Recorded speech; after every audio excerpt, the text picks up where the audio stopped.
Okay, it's working. All right, cool. So back on the road, enjoyed home time for what, 8, 9 days, and got a lot of questions, emails, comments. Kind of fell behind on answering them, but I'm going to make this video to answer a lot of those questions. Oh, also with me right now we have Mr. Eric. Mr. Eric is a new trainee right there. One of the subscribers from the channel. Alright, so gonna get to it. Let's see. A gentleman named Thoth Amura Mazda. He commented, sleeping at the shipper equals no bathroom. Sometimes, 9 times out of 10, you'll have a bathroom. Sometimes they'll keep a door open for you to actually be able to go inside the company and use the bathroom that's in there. Also, they might have a porta pot outside and use that.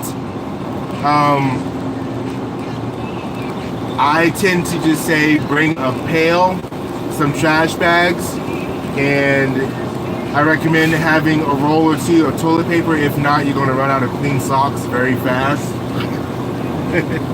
So yeah, I recommend doing that. But typically, you can walk inside the business. The places that'll let you stay overnight usually are 24 hours, so you can walk inside and use the bathroom, or there's other places close by, and you can just walk to those places and use the restroom. It's only been once or twice that I've gone somewhere and legit not been able to use the bathroom. I can't stand it when these guys do that. Like a lot of these other companies out here, they're these guys that have no concept of following distance, so they just cut you off. I can't stand that. But anyway, yeah, back to what the gentleman said. So he said something about sleeping at the shipper equals no bathroom. It is what it is. Most of the time you'll have a bathroom. Alright. Scott Rush PGA said, what is the My Choice pay plan? Disclaimer, I'm going to answer it the best way I can based off of my interpretation of how it works. Because the one thing I've noticed is you can ask people, you know, that's actually a 1000 like that, or buddy would have that. Really? Yeah, it's a 1000, but it's like, you sit upright, like it handles just like any actual like legit leader race bike. It's so nice. Pretty penny too. But oh, sorry, back to the video. The My Choice pay plan. This is my interpretation of it. Basically, you have factors that go into, you know, it's a point system, and it has different levels. Level 1 through 10. Obviously, level 10 you get the most points. Level 1 is the bottom of the barrel. If you are coming out here and driving the way you need to drive as an OTR driver, that's going to be the bread and butter of the amount of points you make. And so you'll get, it goes by the quarters. So it'll tell you how many days you have in the quarter, and it starts dividing you by that many days, how many days you have left. It's this whole equation that once you get hired, you can look in the app and see it. And you'll be able to look at it and see, okay, I'm either doing better than my last quarter, or I'm doing worse, I'm driving less miles. It'll let you know, it keeps track of all of it. Now, of course, having your hazmat endorsement, which is not necessary, or having a passport, which again is not necessary or mandatory, or having a TWIC card, that's not mandatory. However, if you do have those things, it adds points to what's going on, Robert. I'm going to ROEHL school Monday. Oh dang, I lost the chat. And how is it working for them? Next Monday, and how is it working for them? I guess it's working for ROEHL. And Mr. Eric says he gave a thumbs up, so yeah, he seems happy. So I guess that's thumbs up for both of us. But so yeah, basically all these factors go into the points. Another thing, not damaging the truck. If you don't damage the truck, which I know it goes without saying, do not fuck up your stuff. But if you do mess up the truck, it could come out. Oh, Nick, I was just in Myrtle Beach, but we had to leave because of Florence. I hope you're okay, man. But I'm guessing you are okay considering you're YouTubing right now. So so yeah. So basically, all that stuff factors into the pay plan, and then at the end of that quarter, it'll let you know where you stand as far as what level. And basically, the more work you do, the more you drive, the more miles you turn within that quarter, the higher your levels are going to be, and you're going to consistently go up in your pay. Right now, I'm at a level 8. And that's where I'm kind of just sitting at and holding. I'm at a level 8. Oh, going to Gary Terminal next Monday? Okay. Yeah, Gary's a good place to go to. You'll enjoy it there. It's one of the best terminals. So yeah, that's how that works. Getting your loads to places on time. If you don't get your loads to places on time, that accounts for 5,000 points right there out the gate. So if you're not getting your loads to places on time, you just might as well scratch off 5,000 points. It can literally drop you a level or two by not getting your loads to places on time. Yeah, bet you didn't know that one there. I think the reasoning behind making this plan was, if you look at other companies, they'll say, we'll pay you 43 cents a mile. And it doesn't matter how much or how little you work, you're stuck at 43 cents a mile until you hit 100,000 miles or 120, then you go to 44. Well, ROEHL decided that, you know, what happens when you have somebody who's been driving for so long and they're at such a high pay level that they don't really work. So in turn, their productivity goes down. Versus you have the new guy here that's out here busting his ass trying to turn 3,500 miles a week, every single week. Yeah, that's gonna be Eric. Better be. If not, you're gonna be hooking when you get off the truck, because you need to come out here and drive. What ends up happening is these guys come out and turn 3,500 miles a week, but they're not getting a raise. So what they developed was this plan to where if you come out here, you work hard, you can consistently keep on getting raises and get them very fast and getting nice actual raises, to where you can actually see that your hard work is paying off. And the drivers that are coming out and they're at like 50 something cents a mile, if they're not out here working and they have bad quarters consistently back to back to back, their pay is actually going to start going down. So it's an incentive to make you work hard, because you'll see that off.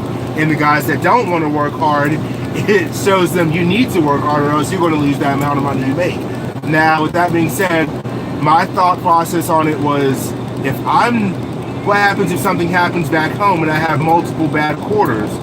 ROEHL understands that. So if you have a good quarter, you're going to go up.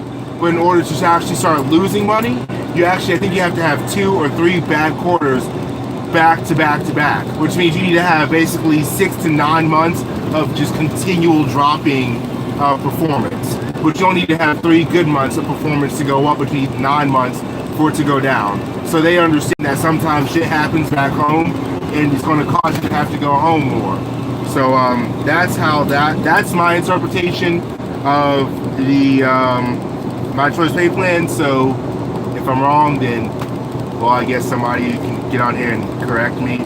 But so far, my theory is held true, because I come out here and I drive hard. And yeah, actually, last time I made a video talking about it, I was legit at, we're on 75 South right now at exit 135, Perry, Georgia, on our way to Florida. That's where we are currently.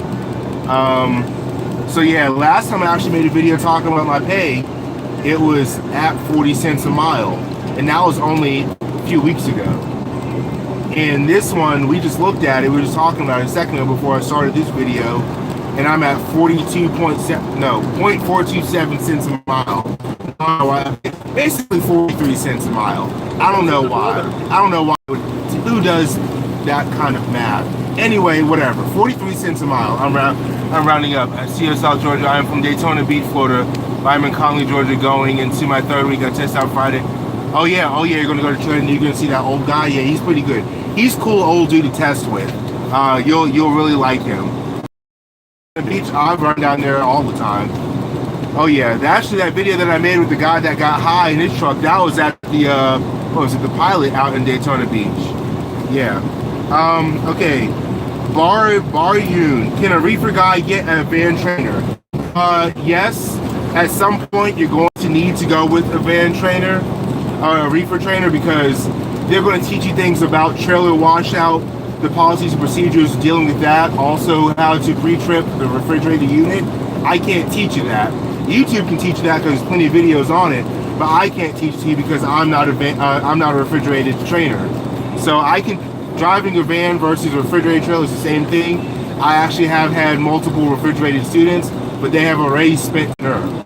So I can teach either or. However, if you need to spend 21 days with a trainer, I would not suggest doing the whole 21 days with a van trainer, because you're going to get with a refrigerated trailer once you finish, and you're not going to know about how to do it. No, I haul. Mr. Tim Drinka, no, I haul van.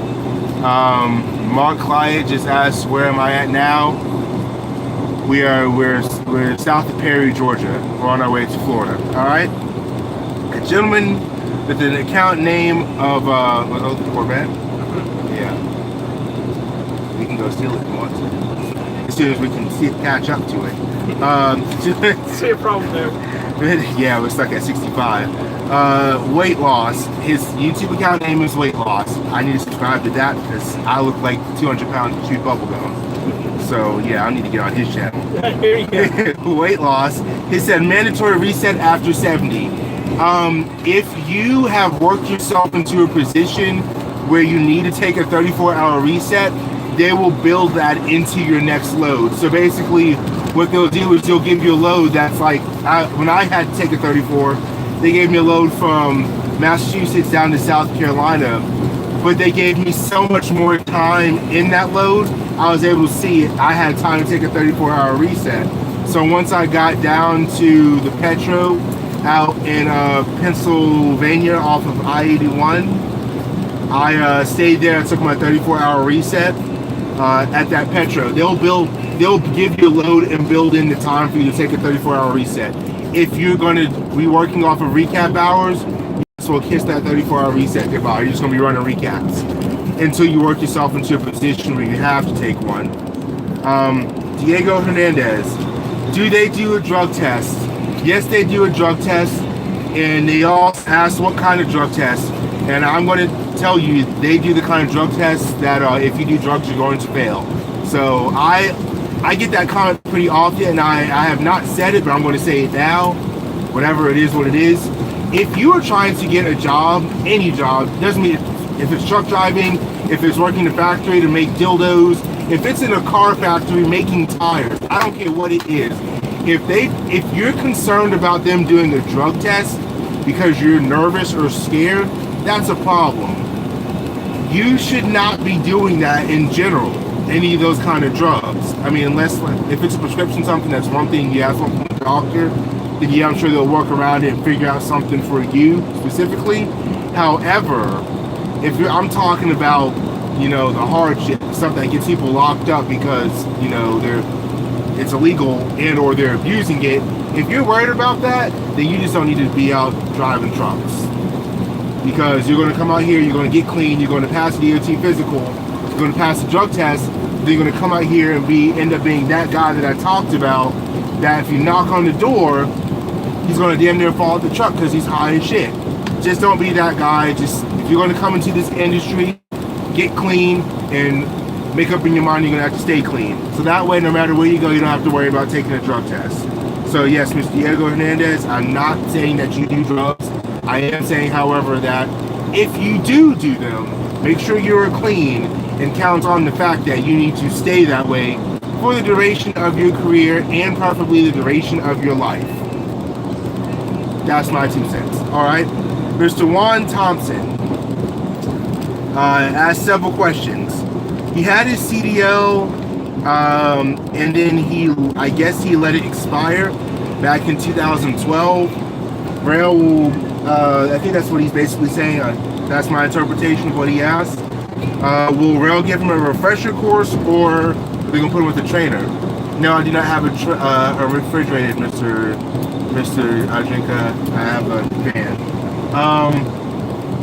I believe you have to talk to a recruiter about it, but I'm most certainly sure if your CDL expired, and it's just because you let it expire, you're going to have to go through the CDL program again and get an up-to-date one. And they're going to, of course, go through the application process. They will streamline it for you to make it a lot easier because the company is offsetting a lot of that cost. So, yeah. Oh, another person asked about a DOT physical. Can you use your own doctor, or do you have to use the one that ROEHL sends you to? When you're going through the process, ROEHL's going to find the clinic in town for you that they pay for. They're going to send you to them, and you're just going to go there and pass. So yeah, but back to you, Juan. Yeah, I think they're going to send you through the program again. Now, if you have somebody that's had a CDL and then maintained it but just didn't drive, they're going to put you through as a phase student, but you're still going to have to go with a trainer.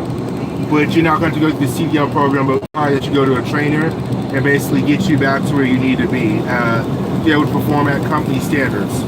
Okay, Wayne asked me, how are things going? Things are going well. That's all I gotta say about that. Things are going well. Shit, I'm still here, so I guess it can't be that bad. He is scared about the pre-trip / the drive for the driving portion of the test. Don't be scared of it. I think that's everybody. I can't stand it when you see somebody do that on a muscle car. They put ginormous rims and low profiles on. Like, that takes away from the performance of the car. They made them narrower. Like, oh, come on now. And it's orange.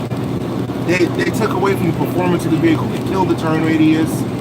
Like, I just can't stand that. Anyway, they don't allow us to back to the video. He's scared about the pre-trip / the drive. So was I. Yeah, that's everybody's fear. Do not be scared of it. Like, you practice driving and pre-tripping so much while you're going through the program, that you're going to know it. By test time, you're going to know how to do everything you need to know. And they're going to understand, like, if you're having a hard time, they're going to give you one-on-one instruction time to help get you where you need to be. So at least that's what they did in Conley when you had people in my class. You agree, Eric? Yes, that's what they did to me. Yeah, that's what they did. That's what they did for him, and he went to Marshfield. So yeah, that's proof right there. They'll give you one-on-one time. They're going to make sure you know what you need to know. So yeah, things are going good. Don't be scared about the pre-trip or the drive or the test. You'll know what you need to know by the time you get there. And he said, do you hire out of Washington State? I do not know. Talk to a recruiter. I'm willing to bet very good money. They do not hire van or refrigerated out of Washington State. I'm pretty sure flatbed, but I'm not sure about van or refrigerated, being that it is very rare to find a van or refrigerated driver that goes out to Washington State. It does happen, but not often. Typically, if you hear a van driver or refrigerated driver say they went out to Washington State, people are saying, well, you know, who'd you throw on the knee pads for? You know, how much jelly did you use? Like, no, not to slap on the knee pads or whip out the Smucker's jelly and show somebody a little bit of tender loving care to get a load out that way. I just stay out and I drive. And sometimes you just have to be in the right place at the right time to get set up with the lucky load that takes you out that way. You don't have to get on your knees and, you know, do all that stuff to get a load out west. It happens. It's not all the time. All right, Sheldon emailed me. Sheldon Salmon. Can I take the CDL permit test first? You have to take it first before you come to the company. You have to get your permit first. So yes. Can you wear glasses? Yes, you can wear glasses. I'm currently wearing glasses. He's wearing like 2 pairs of glasses. He's super fucking blind. I'm joking. I am. I got bifocals. Oh shit. Okay. Yeah, he's got on his bifocals. So I mean, yes, you can wear glasses. It's not going to mess you up. You're allowed to wear glasses. Plenty of us out here wear them. How do I handle living with somebody? To be honest, it's fine. It's good for like the first 2 weeks. You know, it's really fine. You know, I like to laugh, joke, have a good time. But no matter how friendly you are, no matter how friendly the other person is, after a while you are living in a confined space. Sometimes you do just want your space from that person. Doesn't mean you hate them, doesn't mean you don't like them, doesn't mean anything is wrong. It's just you're living in a confined space and sometimes you do want your space. But I mean, honestly, I mean, you know, I have fun as long as they respect, you know, the truck and we have a mutual respect for each other and understanding. Like, you're fine. Like, I legit have not, I've never had an issue with somebody because we have lived in a tight space. It is what it is. If anything, just at the end of the night, they might go inside the rest area of the truck stop and spend a little bit of time outside the truck, or I might go inside and, you know, sit inside and spend a little bit of time there. So yeah. Adjust to a manual. He stated that he has never driven one before. Typically, from what I've heard, if you start off in a manual driving a truck, having thinking of never driven one before in your life, it actually is a little bit easier for you to learn because you're not coming with that prior knowledge of driving a car. A car has electronic synchronizers in it. So what it does is you don't have to sit and watch the RPMs and that with your speed in order to shift. You just do it in a car and it does it for you automatically. I think I used the correct term. Electronic synchronizer? Yeah, that's what it is. Pretty sure I used the correct term. In a truck, you have to match the RPMs with the speed of the truck that you're currently at. So yes, if you come without having the experience of driving a stick shift beforehand, you actually will learn a little bit better. Don't be worried about learning how to drive it. Not to mention the shift pattern is very easy on a truck. It's very simple.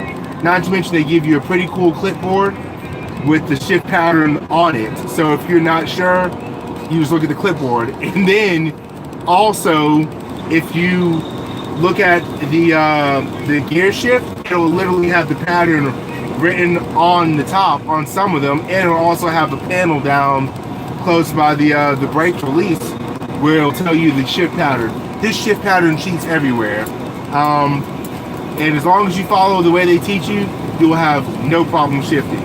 Grinding gears is going to happen as part of it. Pressure on the legs and being cramped because I'm tall. There's so much space in this truck, it's not even funny. You're going to have to probably be like 9 feet tall in order to feel legit cramped. You can adjust the seats a lot to just about any setting you want. And then if you feel so cramped, what I do that helps is I try to get out and exercise every day or every other day.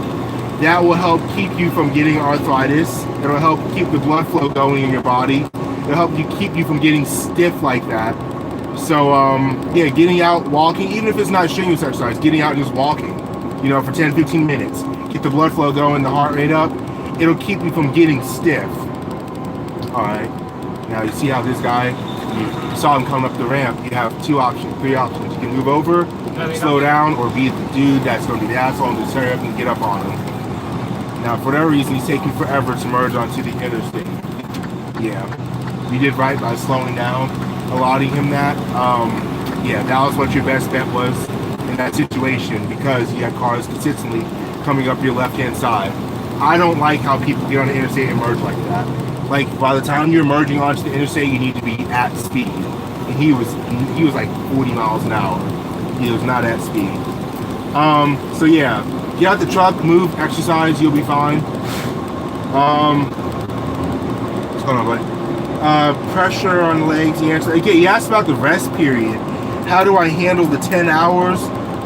Well, for me, whenever I go to sleep, by the time I'm actually in bed, laying the pillow, you know, like laying down on the pillow, trying to get legit rest, I probably have about 9 hours left on my 10-hour break because I take that time to eat dinner, relax, talk to the family and whatnot. And then after that, I lay down, and I normally get up between half hour to 45 minutes before my 10-hour break is up, and I'll go inside, brush my teeth, get freshened up for the day. Look at this dumbass. Look at this. Just cut you off and then just stay slow like that. So yeah, that thing's going to go off in a second. That's saying something about the following distance. So yeah, you're going to have to monitor that following distance again. But you're doing right. One thing that's going to happen is sometimes people are going to cut you off and the camera's going to come on and record because of how close it was when they cut you off. Realize that the company is not a super stickler about, they understand that sometimes people do what asshole right here is doing. They understand that sometimes people just cut you off. So what's going to be happening is they're going to look at the recording, but they're going to see, all right, the car is creating the following distance. He's regaining the distance. He's fine. So they're not going to say anything to you about it. So yeah, so yes, the camera does come on sometimes, but as long as you're legit following Safe 7, you're going to be fine. They understand that people cut you off. They're not going to ride you nuts about it. But yeah, I sleep for that amount of time. So I typically get about 8 hours, 8 to 8.5 hours of rest each night. So I mean, that's fine. He asked about what happens if you only sleep for 5 to 6 hours.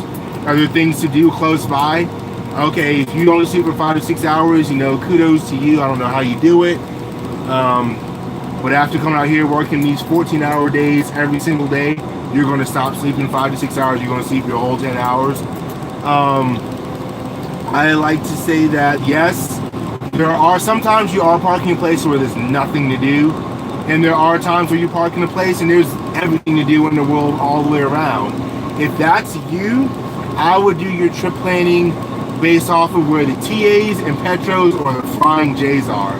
Because TAs and Petros cater to the truck driver. So you'll go to them, they'll have like a gym, they'll have a driver's lounge, a movie theater, they'll have all kinds of stuff there for you to do to waste your time away. That's at the TAs and the Petros.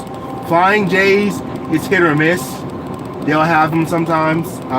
Sometimes they do, sometimes they don't.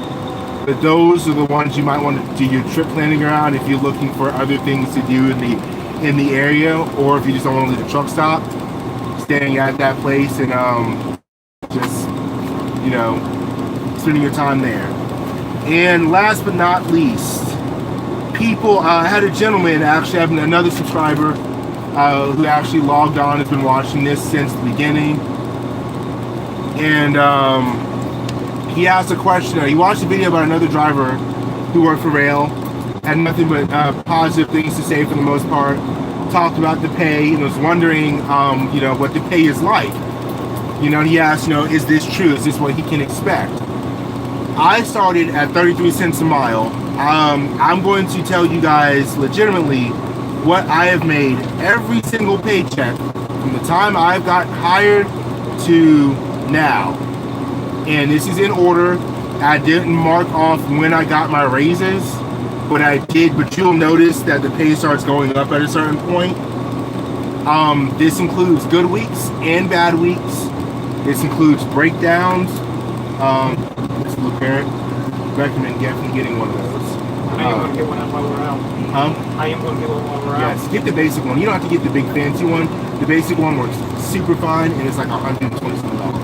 So that's the basic one, and it works just as well as these other ones are like $400. No, 100%. Yeah. Do you have a pilot and a Loves and a Ultra One card? Do you have all those cards? Nope, I'm going to get while we're out. Yeah, we're gonna make sure you get those. And what we're gonna do is while we're out, I'm gonna allow you to scan your card anytime we get fuel and whatnot. Okay. So you can start racking up showers and points. So when you finally get on your own, you'll have showers and whatnot, so you don't have to be out here paying out of pocket for showers. Especially Loves. We have a deal with Loves, so we get bad showers with them. So anytime we go to Loves, I want you to make sure you use your card. So by the time you're done with the truck, you'll have showers on there. So yeah, I'm gonna go from start to finish, all my paychecks, good weeks and bad weeks, and some of the weeks, obviously, you'll be able to see when I've stayed home for a long period of time, you'll be able to see. And these are the checks after taxes. Also, I rounded them to the nearest 100, so or the nearest dollar amount, I should say. So if it was like 789, you know, 60, then I just said 790. And if it was like 789.40, I just said 789. I rounded it to the nearest dollar amount, whether that means I rounded up or rounded down. So these are the checks in order. He asked about the pay. The gentleman talked about his checks. I'm going to tell what mine were and are. 367, 404. Keep in mind I started at 33 cents a mile, by the way. Some of you guys are coming in starting at 38, 39, 40 cents a mile. Those are the people that slapped on the knee pads right there. But I'm not going to say no names. This guy, no, you did. Stop. He did that. Okay, so this is me starting at 33 cents a mile and going down. Starting at 33 cents a mile and working my way up. I didn't mark when I got the raises, but they're in here somewhere. Whatever. Here it goes.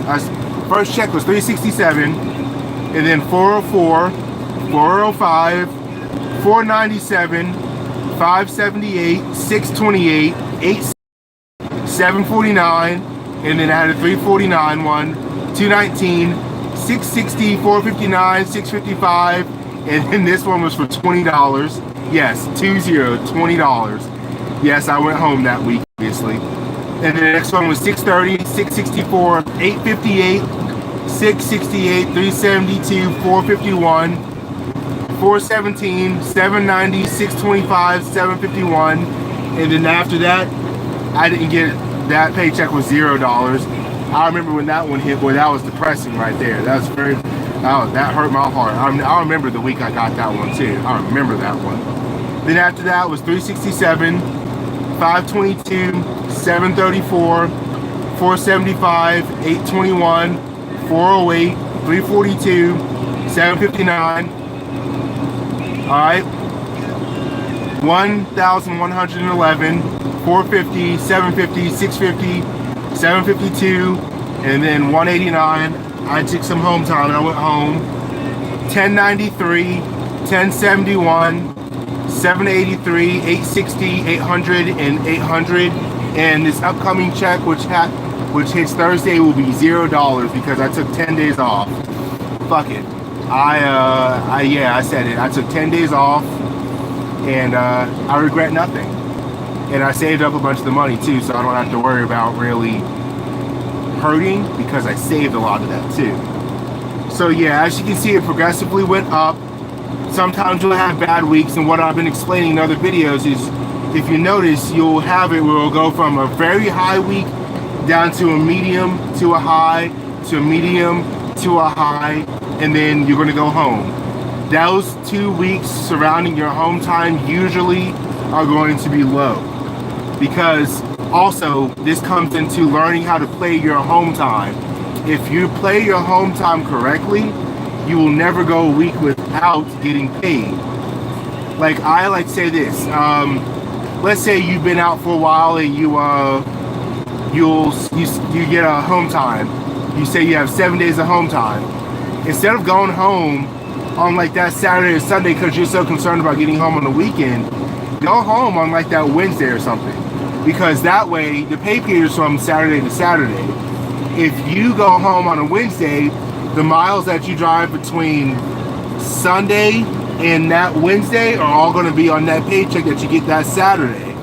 And then what will happen is you'll get a paycheck that Saturday. It's going to be like $100, $200, but that's a lot more than $0. And then you'll be off from Thursday, Friday, Saturday, Sunday, Monday, Tuesday. You launch back out Wednesday, and you've been home for 6 days. You launch out Wednesday, and all that money for all those miles you got between Wednesday, Thursday, Friday, and Saturday, those 4 days will go on to that next paycheck that Saturday night at midnight when that pay period ends. So you'll get 2 small checks back to back, but you will get at least a paycheck each week. I used to do this thing where I'd go home, I'd want to get home on like a Saturday, and what ended up happening is I'd stay home from Friday to like I'd get home like Saturday and stay home till like Friday. But what ends up happening is I didn't drive any miles. So I get a load Friday and it's like a 1,500 mile load.